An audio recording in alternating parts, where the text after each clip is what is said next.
I started running. My mom dragged me to an all-comers meet when we first moved to Stillwater. And it was like the first thing in life that I remember being good at. So that became a little bit of my escape, and I've kind of gone with that ever since. My whole career is full of great peaks, really low lows. I thought I was going to make the world team in 2015, and Leo knocked me out by 1/1000th of a second for a world champ spot. And I was like, I'm going to go all in. Like, if I don't make it in 2016, I will not run at another trials.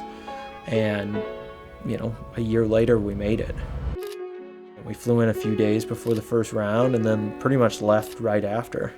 And I knew at that point, like, there were some new athletes, and like the sport had changed a little bit in the sense that like people were getting faster. And then COVID hit and I got distracted and I wanted to do other things. I'd hung out with Ryan Hall a little bit and I was like, really want to run a marathon.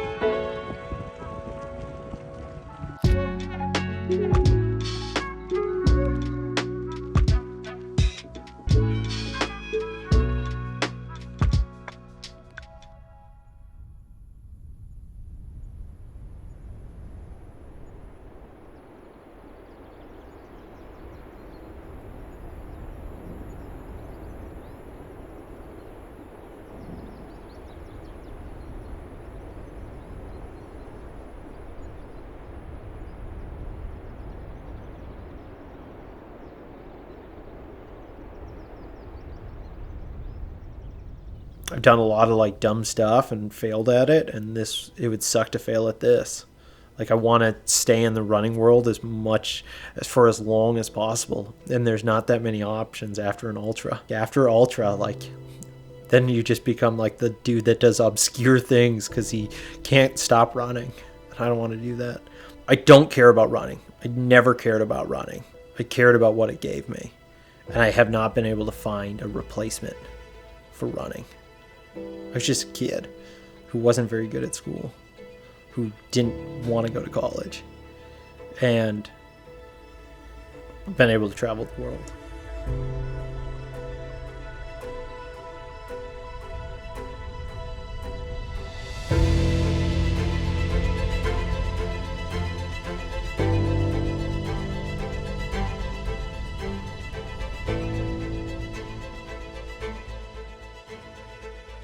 Anybody who can run 100 miles, my hat's off to them. If you can do it in under 24 hours, then you're in a very elite group, because it's one of the hardest things I think there is, like, competition-wise, to do out there. I did a 50K, and it was all I could do to finish. It was 2005, and I was like, this is, the hardest thing I've ever done.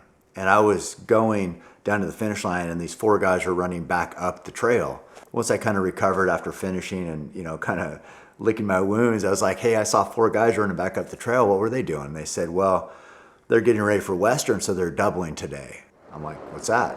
100-mile foot race. And I go, I had no idea people raced 100 miles. So that's when I first realized what it meant to cover 100 miles on foot in less than a day. It's special.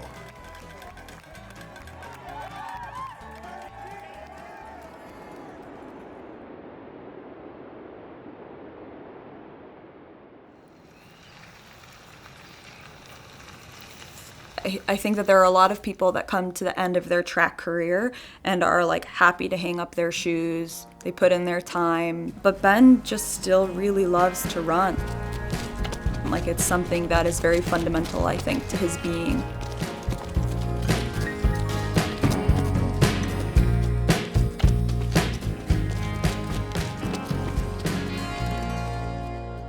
The 1500 Olympic type race is 9-day different from a 100-mile ultra. Yes, they're both running, but you go from 3 minutes and 50 seconds or under 4 minutes to, in a 100-miler, it's hours. The pain of a fast 1500, I don't know what that would feel like, but I'm sure it's intense. But it's like kind of like white hot burning intense, whereas an ultra is just a long, slow grind of pain.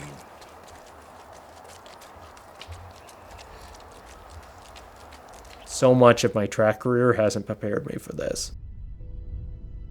You don't run down hills in a track career. You don't prioritize turning your ankles in a track career. You don't run much vert. And you definitely don't run 6 hours in one day in your track career. It's like just unpack all of the things that I've learned over the last 15 years and see what we can do in the ultra world. Let's go all in and see what happens.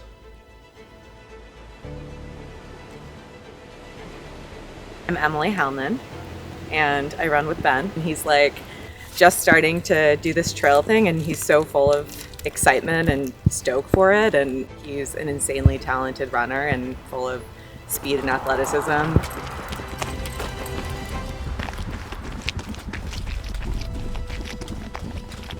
The other day we ran long together, and I probably stopped at like 27 miles, and Ben had said he was going to run over 30, and so he kept going until he got over 30, and he's done that a few times where he's very self-motivated, and he's the only one that matters for, right? Like no one cares if he's running 27 miles or 30 miles but him, and he's putting in the work that he wants to. And I think he's also knows that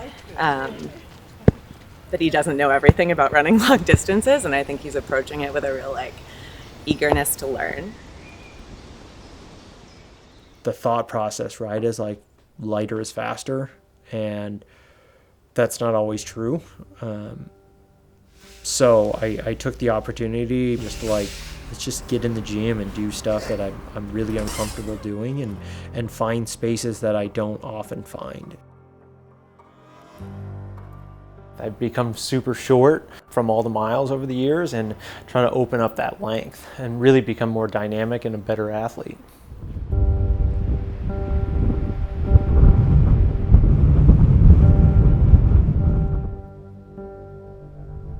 Spencer's, it's the tallest mountain right around Eugene here. Everybody knows Spencer's. Everybody's been to the top of it that's lived here. It's it's just an iconic peak that sits outside of, Tracktown, USA. I run off Spencer's and, drop 1,500 feet over 3 miles, and I'm like, can I do this all day?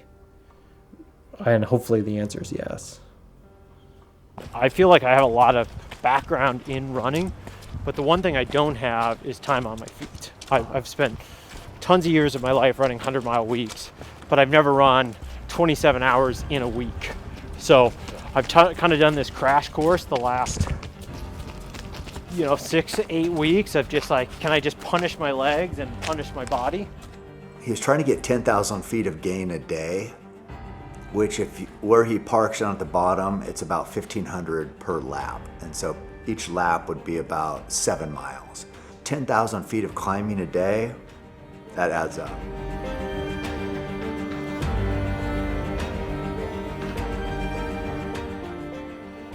These certain people who are at the pinnacle of whatever they do, you kind of see how the puzzle goes together and how that passion makes them who they are. And so I saw that with Ben too, how he was preparing and all that. It's not mandatory for humans to go through that and to push themselves like that, but if you can, that's where you find true growth and self-mastery, and there's no shortcut to it.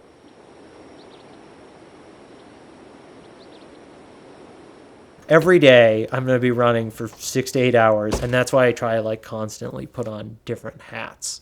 I'll do this and then have a completely normal day. Once I get into my car, I'm just going to be a new person. I got to be Ben 2.0 and pretend nothing I did in the morning mattered. Until I get home and we're trying to watch a TV show, and then I just fall asleep.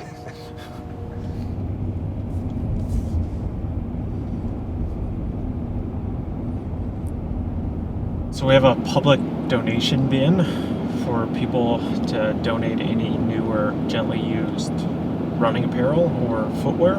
Endless Mileage Project. It's a nonprofit that Ben founded. We gather new and gently used running gear and then redistribute that to underserved communities, mostly middle and high school track and field and cross country programs. Nice job.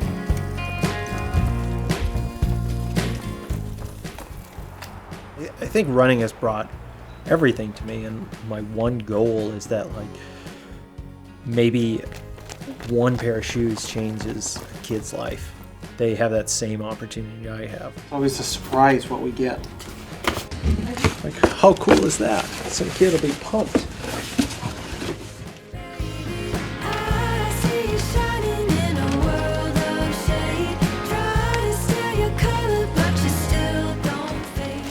Yeah, so we'll pick it all up, I'll bring it home, we'll inventory it all, organize it. That's it.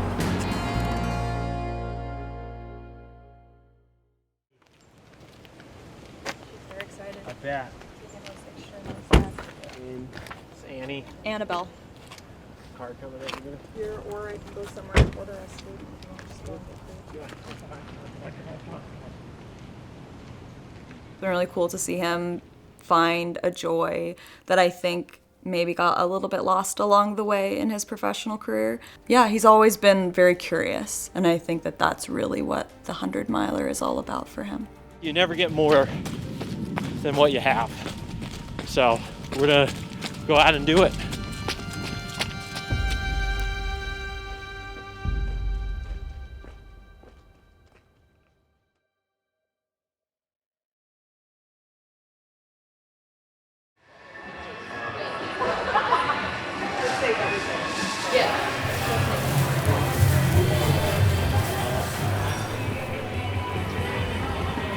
Runners will do 8 12.5-mile loops in the 100-mile. Along that loop, they get 3 aid stations. So on each loop, it'll start out from the rec center. It's relatively flat for the first 2 miles or so. Runners traverse by Brady's Run Lake. Then they cut up onto a gravel road that starts at incline into the single-track trail system. Then once they get on that trail system, it is rolling up on the ridge line. They got a steep descent back down to an aid station. Then they have a creek crossing. And then once they get across that creek crossing, they have 4.5 miles back to the main aid station where the start and finish is at the Brady's Run Rec Center. All right, 100-milers are just about getting ready to start the 3rd annual Visit Beaver County Rabid Raccoon 100. Yeah.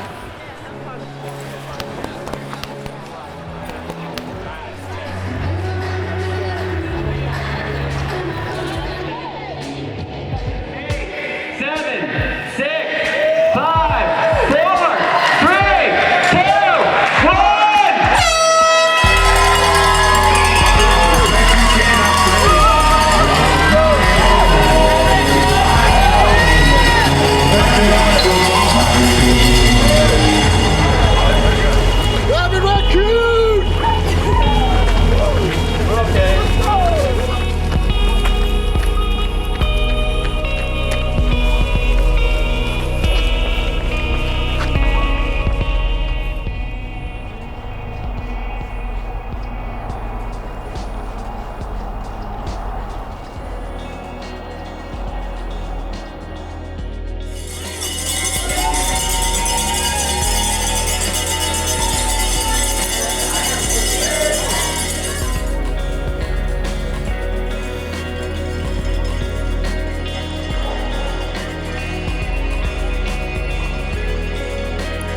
Yo, yo, yo!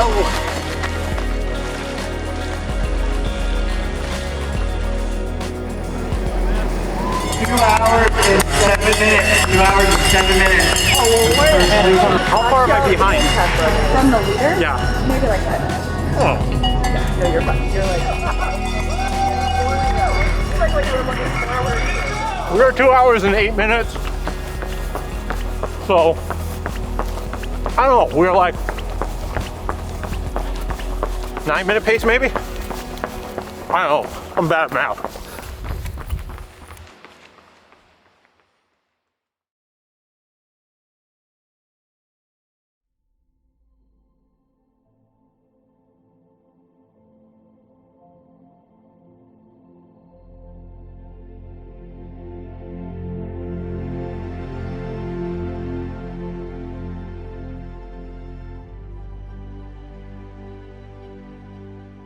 With the Visit Beaver County Rabid Raccoon 100 starting at 4 a.m., runners get out there in the dark, They get lap 1 in, and then after lap 1, the sun starts to come up, and that's really when you start to get into the actual racing. Once you're familiar with each lap, and you get into the daylight, that's really where it hits you, and it's like, oh man, we're doing this now. This is a 100-mile race. Let's go. I'm just having fun right now. Just trying to figure this thing out.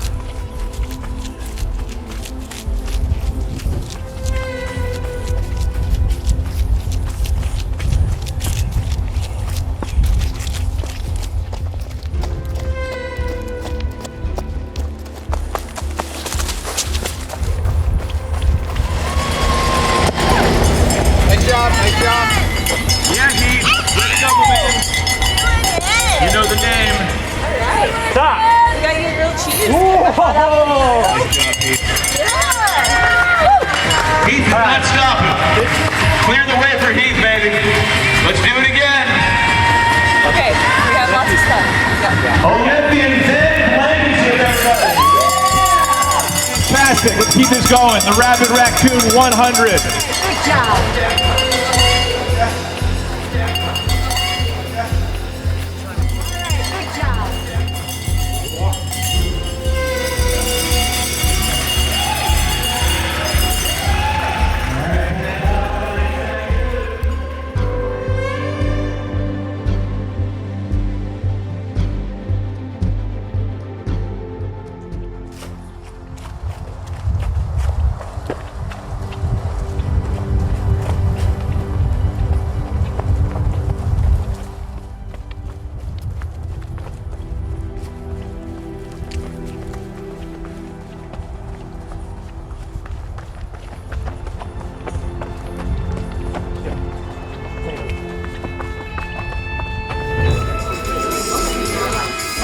It's like one of the realest parts of the race. You're like near halfway and you just got some miles.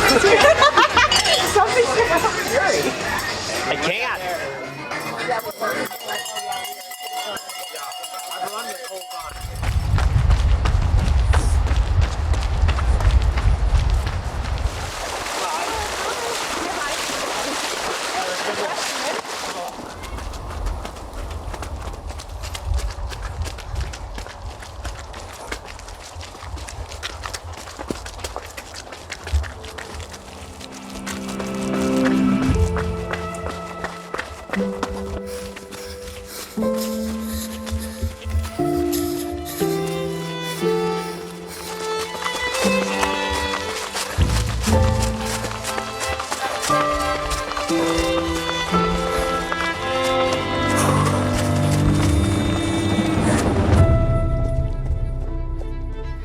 I think regardless of the distance, I always wanted to find the edge of where I exist, and the only way I can find it is just by pushing it.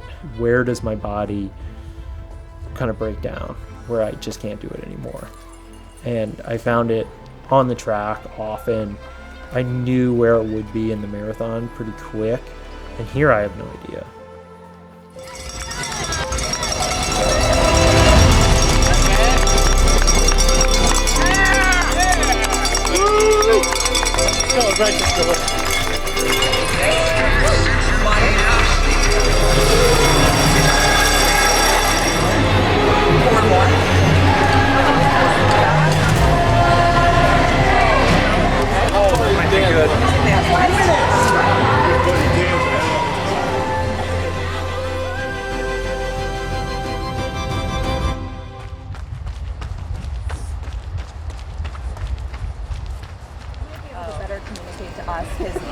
Oh, I definitely will. Yeah. Because he's struggling a little I'll probably with even that. be able to like text you from certain spots and say like have this ready or whatever. That would be whatever. super helpful. Yeah. Because then I feel like we can make the 8 stations. I had predicted off of terrible math that he would probably be here around 2. 9 minutes almost my back right now. Wow, so he would have gained.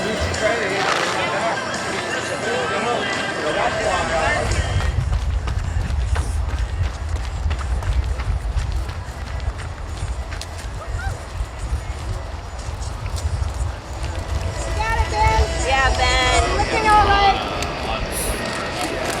Good boy, Benny Blanks. What do you need? new life. A new life.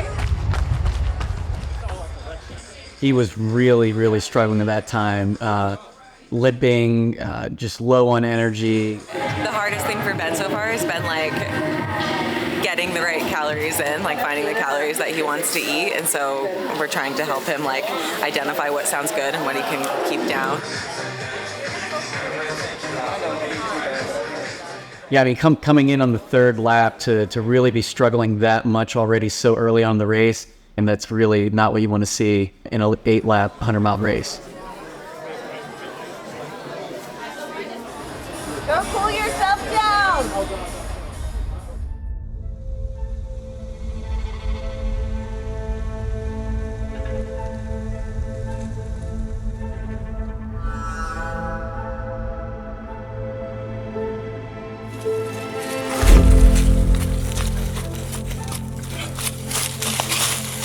Hey, I'm coming down, but I f***ed up my right foot and I'm gonna need like some stuff for it. It's the front of my toe. It's like super swollen. Okay. Yep. And I need a bigger size shoe. And socks.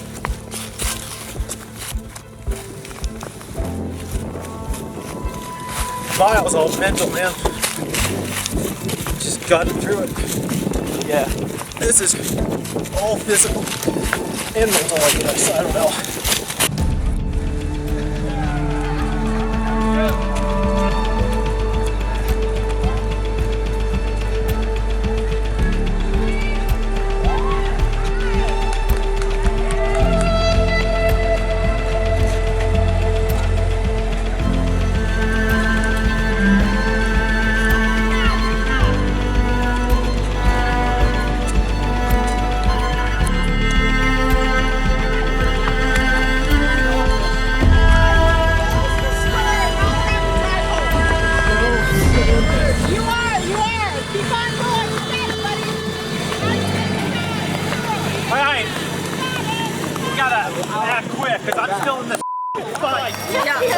I don't think you can realize your full potential until you've been at the threshold of quitting. In that moment, it can be emotional, it can be very trying, but if you can get through it, man, it gives you so much confidence. You get through regular life, and regular life challenges come up, and you're just like, it's nothing. We need to rage. We're gonna rage. Rage mode is about to get activated right here, right now. Yeah. On every lap of the 100-mile race, there is a somewhat significant creek crossing, and that contributed to a lot of the issues with some participants developing blisters out there, and particularly for Ben. I think that creek crossing on each loop was definitely affecting his feet, and that was something that kind of plagued him throughout the race, and it was a real struggle. We're doing so well. Then they weren't. That's how it goes. Crew check-in.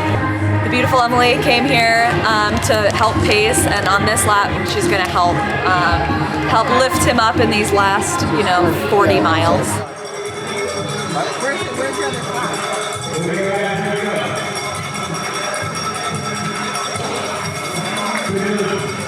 Your headphones? No. They're dead?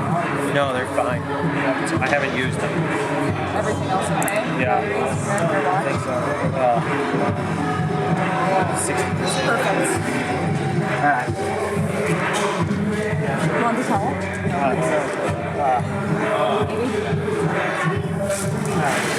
Okay. We're out. Let's go. No towels. Okay.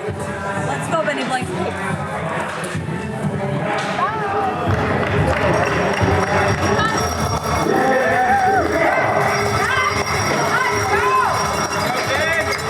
I'll, do all the things that you want a pacer to do, support him, encourage him, remind him to keep eating his calories.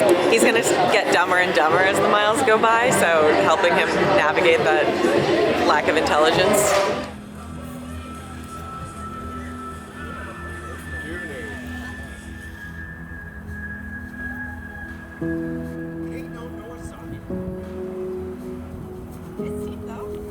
Yeah, but the north side has no Yeah, it's true.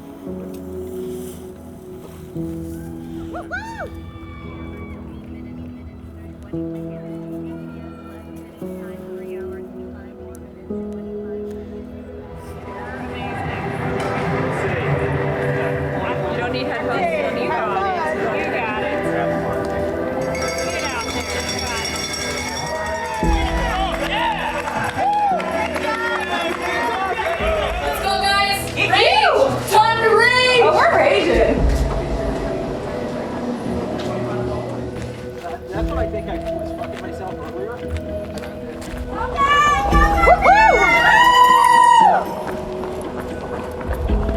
Don't get a stick. I know.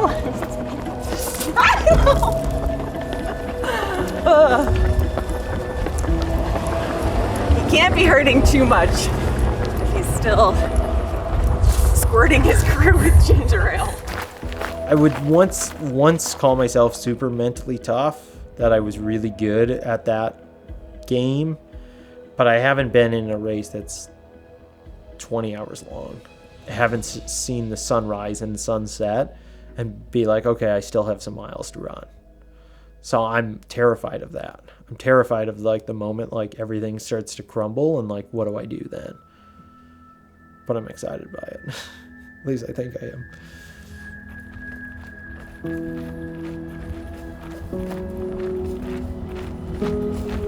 Cruising. Take a little walk through it. Hit the ground running.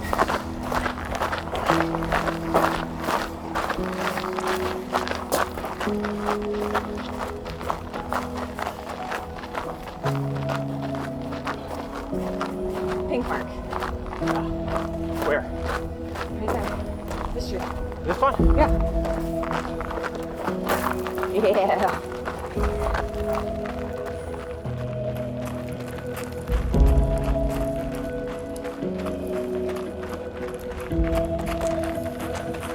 Next see him, but it's also let me think here. Pass through 75 and it will be, so he'll be at 83 miles. All I care is that he's feeling good. Yes. It's getting brisk. Because he's in shirt sleeves right now. Yes. He wanted a jacket. I brought it here. I have it here. Oh, you're all right. But it's cool. And Emily put it. I think so. Oh, you see her? Is it them? It should be them. Let's go! We heard there's a party at the Four Seasons. Food. Okay. There's meatballs, pierogies. Advil. Someone do Advil. I know. We can do this. Yeah, we're partying. All right. We're still in this fight.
to me, after having done this for so many years, it's inspiring just watching that transformation from the track to the trail. I know he got hurt. I know he hit his leg on some things. I know he went through, his feet got torn up, and that's ultra. That doesn't happen on the track. I love being in this world, and I love running, and this is another extension of like, how far can I push myself? I'm sure I'm going to get to the point where like it's not sustainable and I've broken myself, and that's cool. But right now it's a whole new frontier, and I'm super excited about it.